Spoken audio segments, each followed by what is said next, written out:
This right now is both work and play, and we're lucky that we get to have these rich conversations and take a look a little bit at the water that we're swimming in.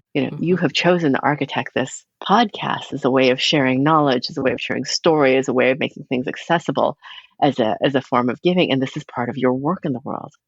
And that is part of your conversation with the meaning of your own lives. And this is part of my conversation with the meaning of my life. Does that make sense? It raises the stakes, It Rodney. does. It does. This is not just us goofing off. Hey, everybody. Welcome to the show. This is Brave New Work, a podcast about reinventing our organizations and the search for a more adaptive and human way of working. I'm Aaron Dignan, and I'm joined by my always whenever co-host, Rodney Evans. Hey, everyone. We are also joined today by Gayle Karen Young, a psychologist by training who works in organizational development and leadership development within organizations and with leaders who are encountering challenges or seeking a better way. Gayle, welcome to the show. Thank you. It's such a pleasure to join you. On today's episode, we're going to talk about a lot. So I've sort of loosely coined it as people and systems because we share so much in common about the way we think about and approach this work of change and becoming. So we'll see where we go. But before we do all that fun unpacking, we, of course, must check in. We must. We will. We do. We will start this episode like all the other episodes with a check-in round question for all three of us. And because of a little bit of chattering that we were doing before we hit record, we're going to go with a check-in question related to dog ownership or parenting, depending on how you talk about these things. So the question for today is, what has pleasantly surprised you about having dogs or dog? And we'll go Aaron and then Gayle, and I will finish it out. I think so. Britt and I have had many dogs off and on throughout our 21 years together. But the most recent dog is Kaiser, the miniature schnauzer. And what was interesting about him that really surprised me is we have an 8-year-old son. We have a house here in Colorado. We kind of had this whole family thing going on. And it felt like adding a dog wouldn't really change that dynamic. But adding a dog legitimately changed the family dynamic. It changed the way it feels to be at home. It changed the way that the size of the family felt, the whole thing. It was like adding a family member in a way that I did not expect and in a way that's been very nourishing. Since we're going to be talking about complexity and systems, so my 2 dogs were election day dogs, and they were inherently a bit of a surprise. So, we're 6, 7, 8 months into this pandemic, and our neighbors get a dog, and my husband says, there's a new litter. Why don't we just go to see them? I've never had a dog in my life. I didn't know that nobody goes to just see puppies. And so somehow we came home with 2 dogs. Like, what happened? And it was interesting because you have a relative degree of equilibrium, right? We've got an unsettling event coming up because it's just right before the election. And there's a lot of tension in the air around that. And it was interesting adding these 2 little completely dependent lives. And of course, the sleep deprivation in the early days of it. And so the systems that we'd had as a couple to navigate our home life in pandemic, all of a sudden just broke with the addition of these 2 lives. And so that adaptation was it was, first of all, fascinating. The other thing that I would say about the dogs is they have taught me about love. And I thought I was pretty cogent about love. But the fact that they were so happy that I just walked downstairs in the morning without having to do anything or be anything is just a constant source of wonder and a source of real joy in 2020 and 2021. That's so lovely. I also have a pandemic puppy. We had an older dog named Banjo, and we adopted Rosie last March. And, I thought it would be sort of similar to having had this one that we've had for 8 years. But what I didn't think about and had forgotten about with Banjo is how funny puppies are. And there are so many times, and she just plays and does silly stuff and amuses herself when no one is paying attention to her in ways that truly make me lol. And yesterday, I was just sitting in the living room at the end of a long day, and she just came in with a toy and started throwing it in the air for herself. And I'm by myself laughing out loud. And particularly during a pandemic, there just are not as many moments of kismet that are really, really funny. And having a Yes, puppy do that stuff is surprising in the best way. completely agree there. I totally agree there. That was a great check-in question. Whenever there's, a group of dog folks about, we should pull that one out, dust it off. Okay, so today's topic is people and systems and whatever we want to talk about. And so I guess we wanted to start by asking you, one line in your official bio stands out saying that you were in the process of becoming a monk when you became an executive instead. So we were hoping that you could tell us about your path toward monkhood and why you decided to go a different route. That requires a step back and sort of like the history in some sense of spirituality. And I came here to the United States as an immigrant, and I came when I was 2. And my parents were generally raised within the Christian tradition. And like many teenagers, I was seeking. I was like, some of this makes sense, some of this doesn't make sense. And so I got really, really fascinated by world religions in general. And a friend of mine who is a Zen master says, that she became such not because she was particularly good, but just because she happened to love the divine.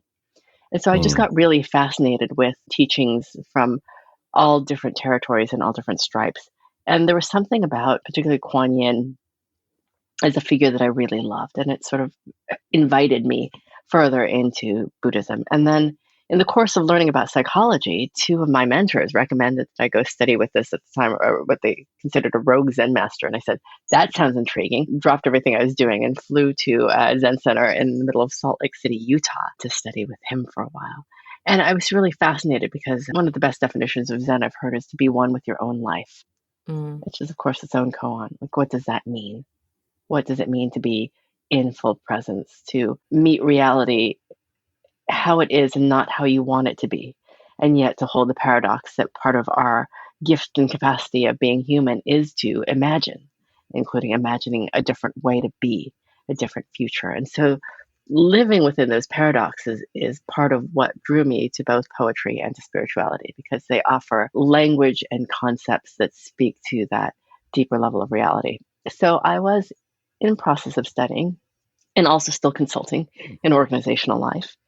And I got the recruiting call to be the Wikimedia Foundation, which runs Wikipedia and all of its sister free knowledge projects, its chief talent and culture officer, which is a bit of a mouthful. And an ironic one again, because nobody owns culture in any organizational system. And we can absolutely get into that. But it is interesting to have somebody whose explicit role is to shepherd it, and to shepherd it through both working with people. I used to say that I kept an ongoing heat map of the 3 floors of the foundation, and just having a sense of what the dynamics were. And also working what I call the mythic and the mundane, the origin story, the values, the way that we dealt with crisis, and then also the very pragmatic aspects of people and culture, policy, maternity, paternity leave, compensation, rewards and recognition, how exits are handled, etc. And so I thought about this in some ways as having both an internal and external conversation. Wikipedia is probably, in some ways, a very atheist, agnostic organization, as you might imagine, in flavor of an organization that is deeply committed to building the world's largest free online encyclopedia, that's committed to making knowledge free. And I believe in that fiercely, that access to knowledge is a prerequisite for social change at scale. And in my interior life, I very much held it as creating Sangha, creating community, and a particular community of people committed to a mission-centered endeavor with a technology platform at its base. So it's a really interesting organization where a movement meets an organizational structure that lives on top of a technology platform. And so holding it like Sangha shaped my approach to both the work and the people, and yet in ways that I didn't ever feel like it needed to be an explicit part of the conversation. The explicit part of the conversation had to do with the business and people needs and having those met in the organizational context and the organizational situations that came up. My role had been a bit unfilled when I came in. And so my first day of landing at the organization, my general counsel hands me a list of 7 fairly major ways that the organization is out of compliance that needs to be addressed immediately. And I'm like, all right, I guess that's the first thing I'm doing. And doing those really tangible actions is so necessary to build the sort of internal credibility and trustworthiness to then go further and go farther with what you can do when there's trust in the system, especially when you start to develop a reputation for doing slightly wonky things. So I do think that spiritual element was incredibly important in the way that I held the role, and it offered me some grounding Mm-hmm. in an incredibly complex system. Mm-hmm. So I have heard you talk about the mythic and the mundane in other places, and I want to Mm-hmm. just test something with you because, I want to make sure I understand. And also, I feel like this aligns to how a thing that we think and talk about a lot, but I don't want to make that assumption if I'm wrong. So Mm-hmm.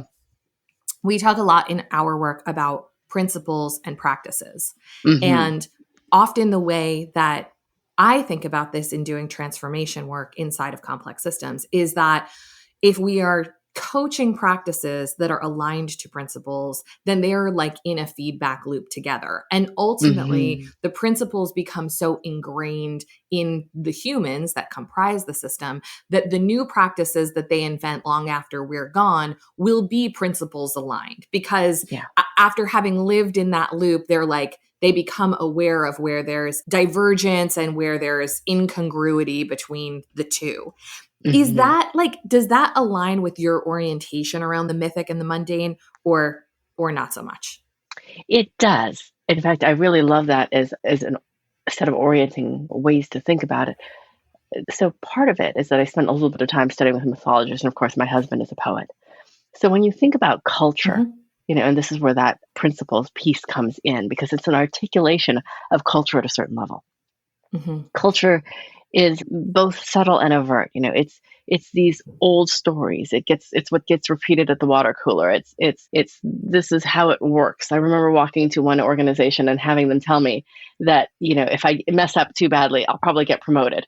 That's transmission. It's like, okay, I'm not sure I want to work here, but that's interesting. It's a transmission of a sort. And so the formal and informal stories, including the origin stories, from which principles should be derived, are important. And what principles allow, when they're made explicit, is an opportunity to create alignment between the Mm-hmm. origin story and the practices of an organization. Because origin stories are wonky and they're all over the place, and some of them are deliberate and some of them not deliberate. And organizations do what they do, which is they live their way into them. And so I think principles, when they're well founded, you come into them with a certain idealism, and then they continue to teach you over time. But one of the things that happens is that principles, which I'm assuming are in some way aligned to values, so we're getting to make some of our assumptions clear, they come under pressure in different ways around organizational scale. So, for Mm-hmm. instance, you can take a value that Wikipedia had around transparency, huge value in the organization. And that's a principle, and there are practices aligned to it. It looks very different when you're a 10-person organization versus a 50 versus a 200-person organization.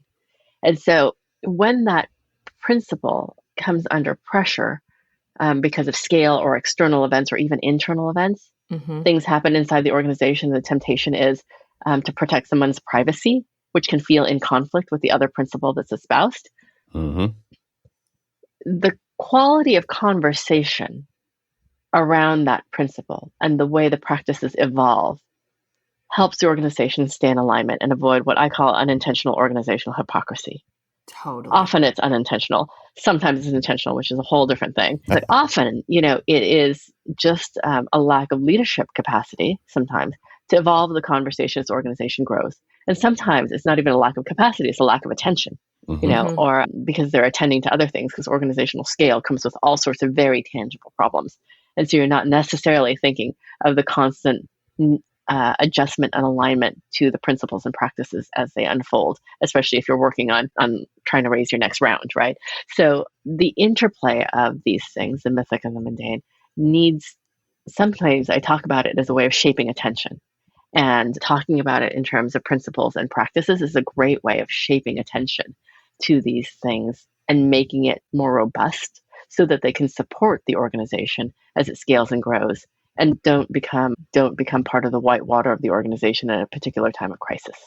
It's funny, we talk a lot on the show and at the Ready about how when you really start digging down on organizational development and organizational design and this whole idea of culture, at some point, everything just becomes a paradox.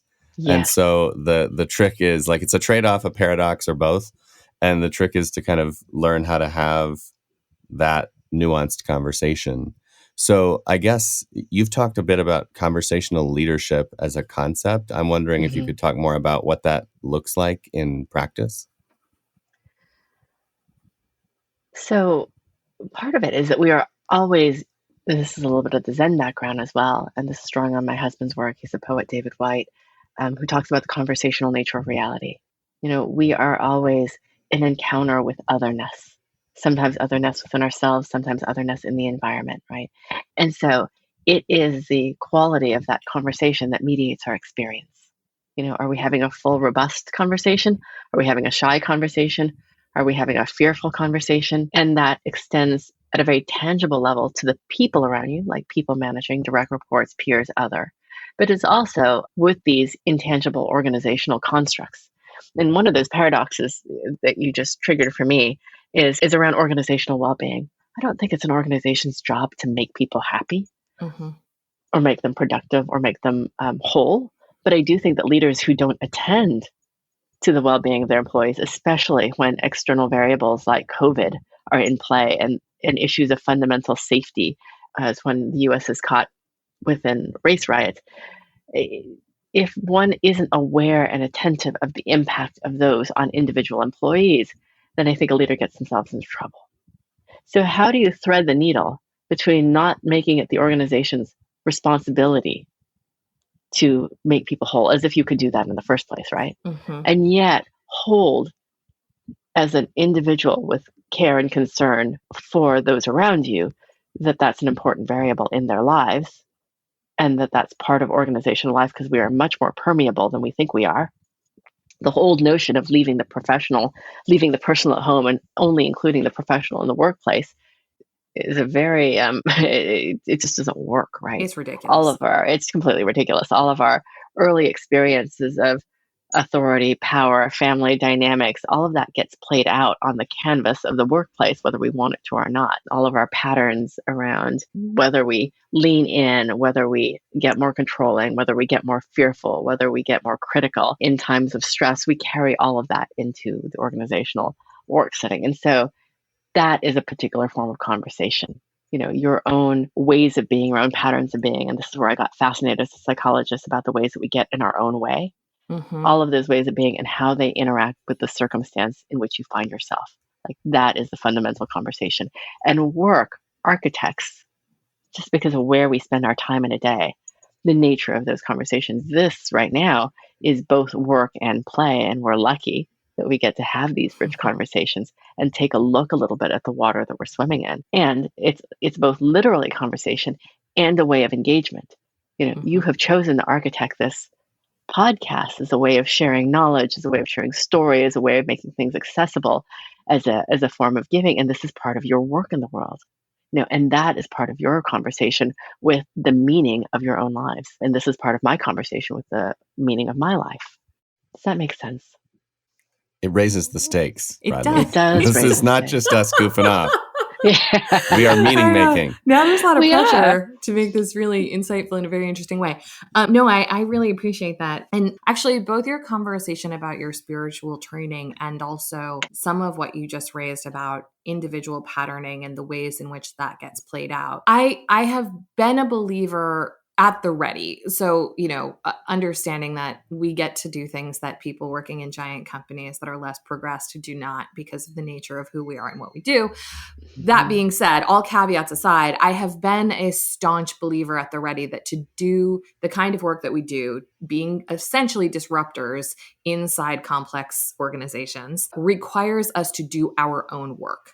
And Yes. our own work on understanding how we interact with our environment, how we interact with systems, the ways in which our triggers do and don't serve us, et cetera, et cetera, et cetera, all the things that I don't need to explain to you. When you think about that notion as someone who obviously has done your own work and a lot of this work in the world, what do you think is reasonable for us to ask of the humans that we're interacting with at work in terms of doing their own work so that they can show up in the collective?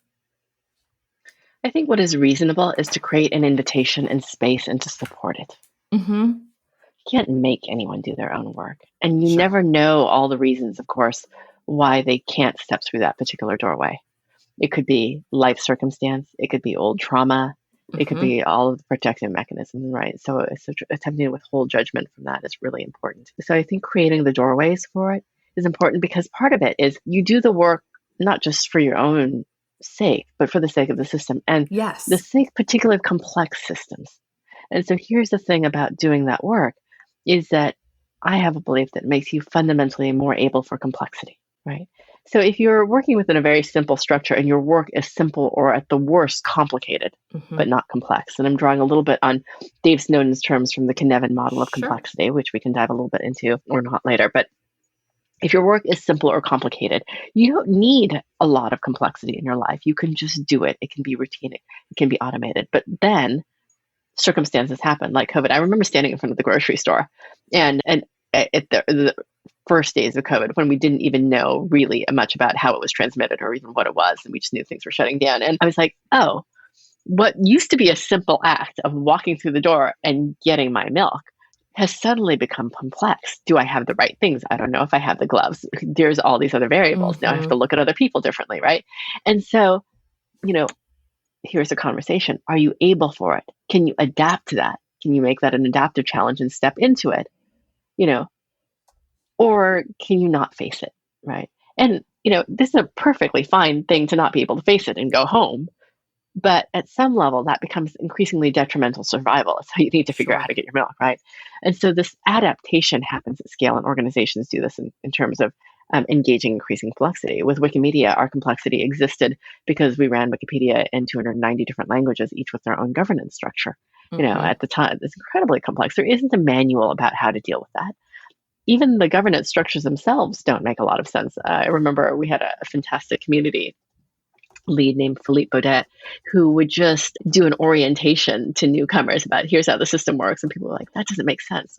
Well, it was Mm-hmm. organic, it evolved, it had multiple fail safes, it was incredibly resilient. But if you designed it, it wouldn't have been that resilient because it didn't evolve that way, which is a super interesting set of other concepts to get into around org design. But I'll return to the main point around complexity, which is the adaptive capacity for complexity, and particularly for working with people in complexity, tends to grow in alignment with human and adult development. And my particular background is adult development, drawing on the work of Robert Keegan and Suzanne Cook-Reuter in that space.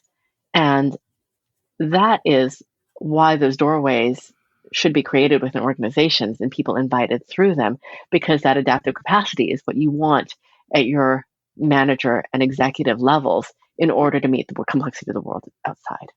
Absolutely. Yeah. That totally resonates. And I think the ways in which this shows up so frequently in a lot of systems that we work in and around is exactly to your point. People who have not cultivated a lot of personal insight and self-awareness, there's just a rigidity there. There's an inflexibility and a trying to bend complexity to an individual's will. And we all know sort of what that leads to. So I really like the way that you articulate it, because it feels very non-judgmental, and particularly in terms of talking about adult development. It's just like, know where you are and continue cultivating if you can, versus trying to show up to anything environmentally and bend it to your will. Mm-hmm. Yeah, that bending, it's what happens then is a mismatch between the solution and the problem. Yes. And that's so tragic on so many levels, because when you have a complex problem, a simple solution is just fundamentally inadequate and becomes a waste of energy and space and resources. My Zen teacher had a great story about it. He used to say that a person who's really unaware, it's like they're running through a house completely filled with tchotchkes and furniture, and just it's like there's furniture and hangings and fabric everywhere, and they're running through the house with two torches and things are getting set on fire and they can't figure out why things are on fire. It's the some people say that you engage in Zen not to save the world, but to save the world from yourself. So reducing the harm of your own unconscious patterning. There's a great Jungian line: that which stays in the unconscious comes back to us as fate.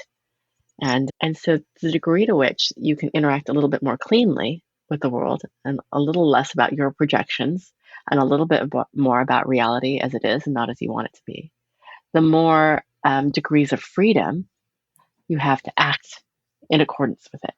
Mm-hmm. And so fundamentally, this is all, and this is what Zen Buddhism is about. This is all about degrees of freedom. This is about freedom to not just be in your habituated patterns, but to choose your own reaction. It's very much that Viktor Frankl, and this is where the human rights element for me fits in, but it's very much that Viktor Frankl piece. And this was a man who, if you've not encountered his work, I'm speaking broadly to the folks on the podcast, he was I spent years in a concentration camp in Nazi Germany, and he came up with this gorgeous text called Man's Search for Meaning. And he, in the worst of human circumstances, he said, between stimulus and response is a space, and in that space lies your freedom. And so I think about self-awareness and other awareness as expanding that space of freedom for yourself and other people. So I'm kind of curious, this has all been, I would articulate it as a fairly deep conversation about the internal and the stories we're telling ourselves and principles and values. I'm curious now, tactically, when you're working with organizations and leaders, what would you describe as your approach to facilitation, to coaching, to engaging them in these conversations? Like, how do you think about your craft of engagement, given that you have both a psychological and a spiritual background? What are your moves? The first is always listen. Listen into what the system is asking for, and listen both for what's visible and invisible, right? And so that means listening deeply to the presenting problem, because there always is one. It's a turnover issue. It's a diversity, equity, inclusion issue. It's a culture issue. It's a scale issue.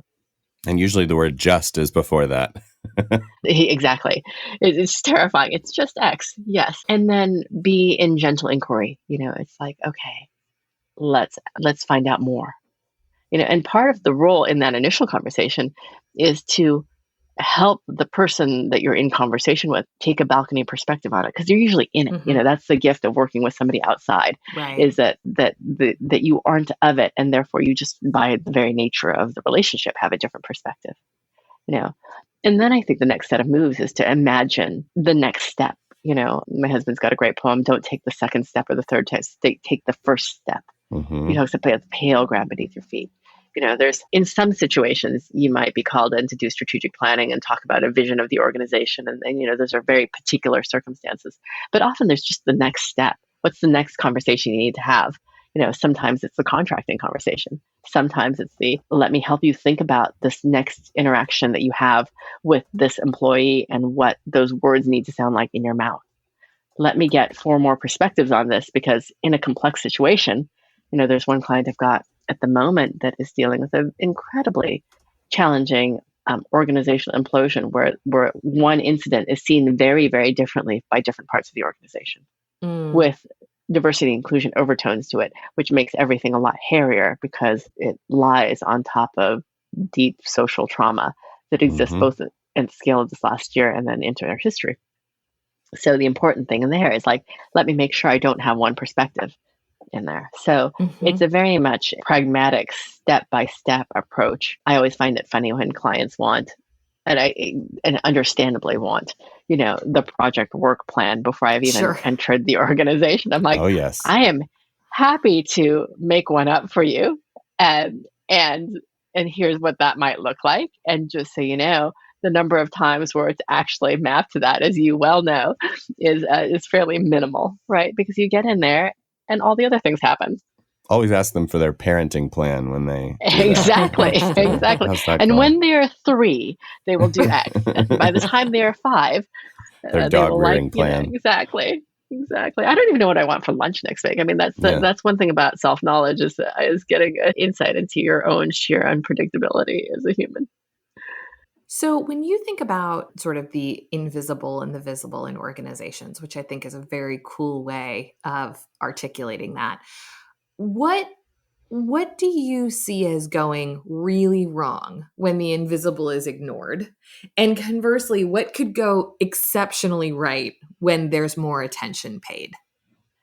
I think people default that I think Rebecca Solnit talks about the tyranny of the quantifiable, right? And then which has a tendency. Now, quantifiable is absolutely important. Nothing wrong with that. But it needs to be held in polarity. And this is something I learned both Barry Johnson, whose body work is called Polarity Management.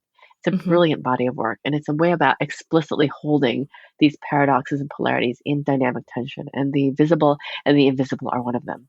Like there's a tangible pieces, and that's in some ways that's the practices and policies that we're talking about. But there's the intangible pieces that are harder to define, but as important. What's the relationship between those two parties?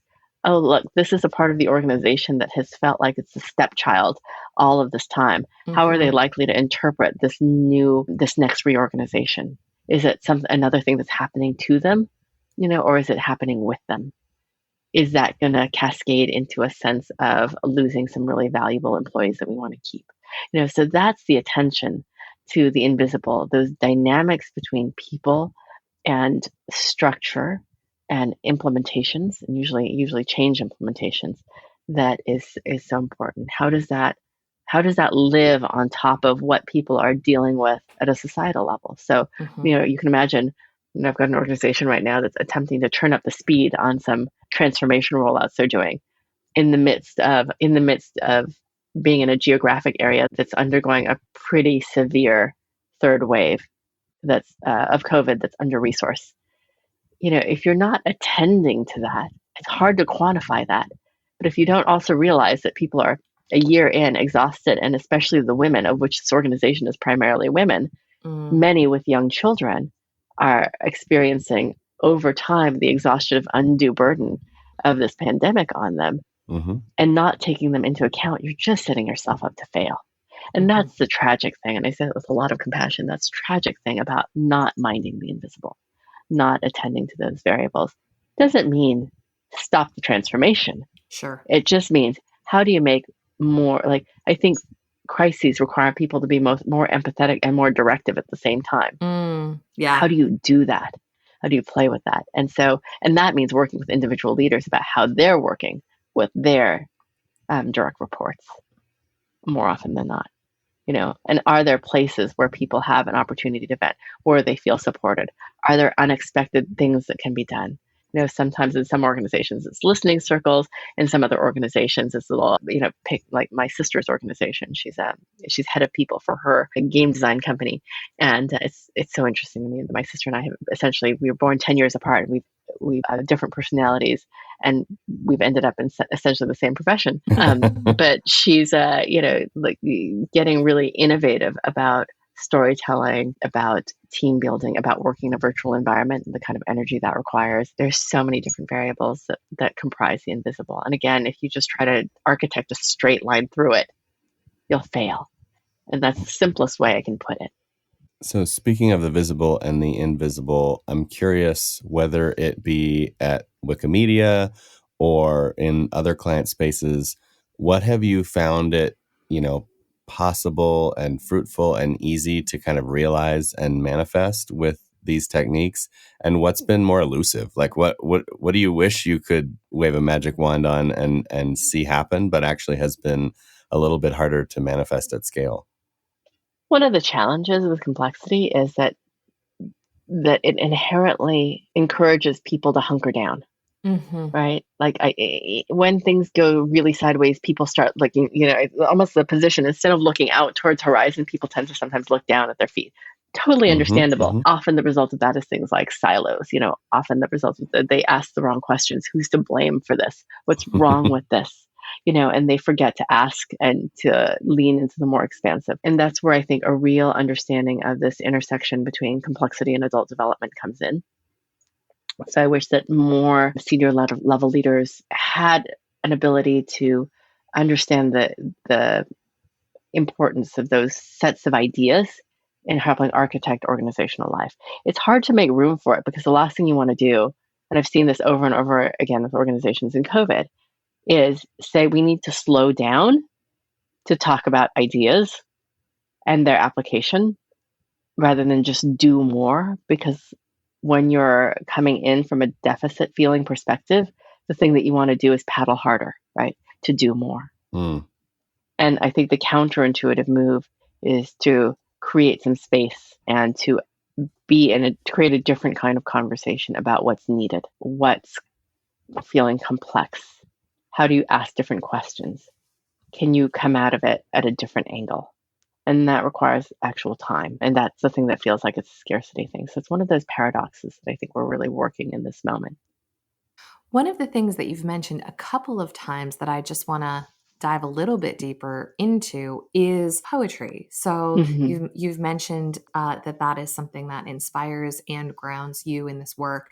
How does it? How does poetry help you make or inspire change? And how do you think it can make room for more leadership capacity and creativity and insight and all of the things we've been talking about?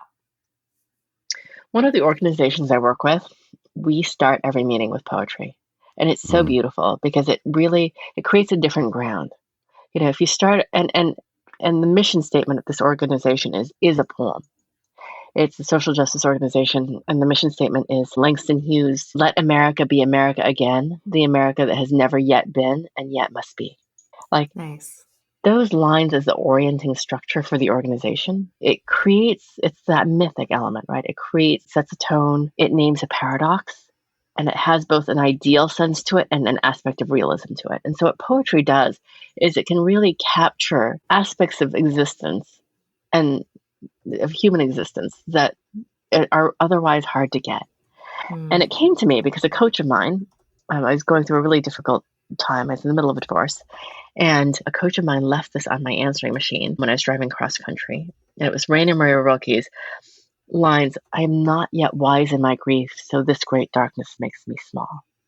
I am so far in that everything is close to my face and everything close to my face is stone. And I'm like, oh my gosh, who is this guy? How do I find him? It's like dead German guy. Okay. And who articulates beautifully what it means to be caught between this and that.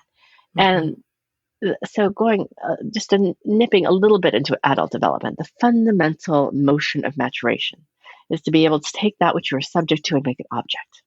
Meaning, take something like anger, right? If you are completely subject to anger, you're just angry.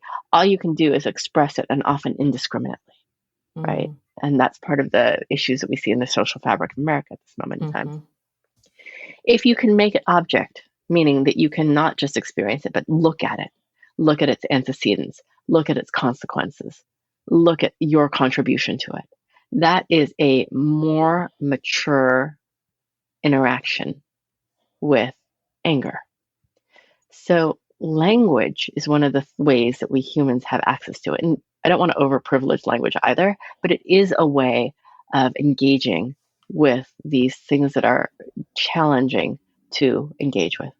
Grief is another one. So I think about Naomi Shihab Nai's poem, before you know kindness is the deepest thing, you must know sorrow as the other deepest thing. Understanding that and how it binds sorrow and kindness, you can see kindness and sorrow and grief in different ways, and you get to engage with sorrow and grief in different ways. I have been in a diner, showed up in a diner once, and I noticed that the waitress was just in a really odd place, and I just asked her about it. I'm like, are you okay? She's like, yeah, we're all here, but just so you know, like one of our other servers got into an accident this morning, and I just thought, seeing her sorrow, how important kindness was in that moment, and being kind to her. And I knew, even without saying it, how much it mattered that she got a moment to just be herself and express it and didn't have to be chipper. And I understand where she's coming from. She doesn't want to bring that energy to my table. Here I am, I'm just coming in for a bite to eat, right? The last thing she wants to do as a waitress in the role of waiting on me, which is a generous role, is to carry that energy, right? And yet, by my creating the opening for it, it created a little invitation, a different interaction, and it was part of the shape of her day in some subtle way that I'm sure I'll never understand. But I did know that it meant something to her because she did come back and tell me. So it helps lines of poetry help architect ways into life or help expand an understanding in a way that prose can't. And there's great poetry for workspaces. There's great poetry for healing. There's great poetry for organizational missions. My husband wrote a poem for Boeing called Working Together, and it has to do with the architecture of a wing. And he talks about how the lift of air And the shape of the wing is the visible and the invisible working together in common cause to create the lift of an airplane, right? And it's such a beautiful metaphor, the shape of a wing and the way that air moves over it, And so, and you would never think about that in terms of, I think about that now whenever I'm on an I love airplane. that. So it shapes, it's language, because we're human, is one of our shapers of reality. And because we get choice in that, we can engage with poetry and really beautiful prose to expand our shaping of reality. So it goes back into that personal awareness, personal development bucket for me. Well, and I love that it brings a lot of those polarities and paradoxes to life and to the forefront, just like you described with The Waitress. I guess to wrap up, I'm going to say, as someone who would probably bring a limerick to the first poetry check-in, I'm craving poetry education, and not just for me, but maybe for the listeners as well. So maybe to wrap up, we could ask if there were 1 or 2 or 3 poems or sources of poems that you might recommend. What would they be to kind of begin the journey of bringing poetry into the world of work? This is where it's handy to be married to a poet. And I joke about having a quotable husband. And David White literally wrote a book called The Heart Aroused, and it's about poetry and belonging in the organizational setting. So that's a beginning. Of course, I love Raina Maria Rilke. Mary Oliver, of course, is gorgeous because she really brings in the natural world. And what Mary Oliver does is she asks beautiful questions. What will you do with your precious life? She just has a gorgeous sense of opening into the simple and to nature. I love Antonio Machado. He's got this gorgeous lines of, "You walker, by walking you make the path. Walker, there is no path. You make the path by walking."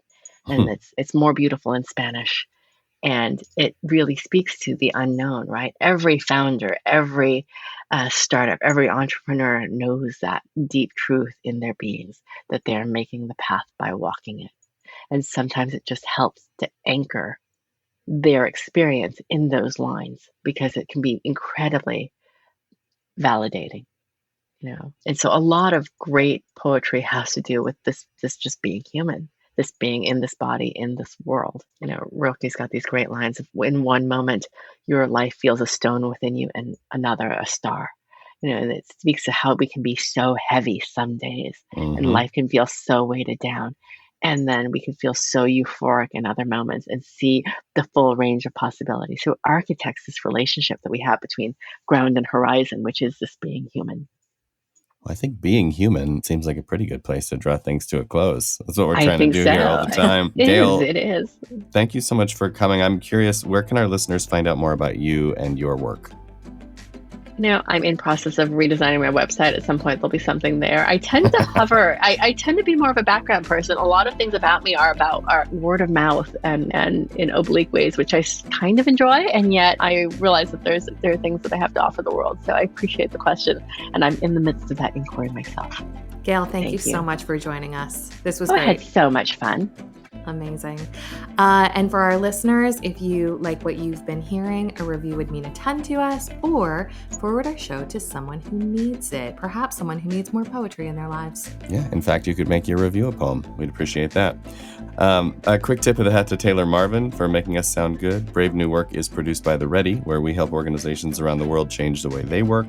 Get in touch with us by emailing podcast@theready.com. And as for you, thanks for listening.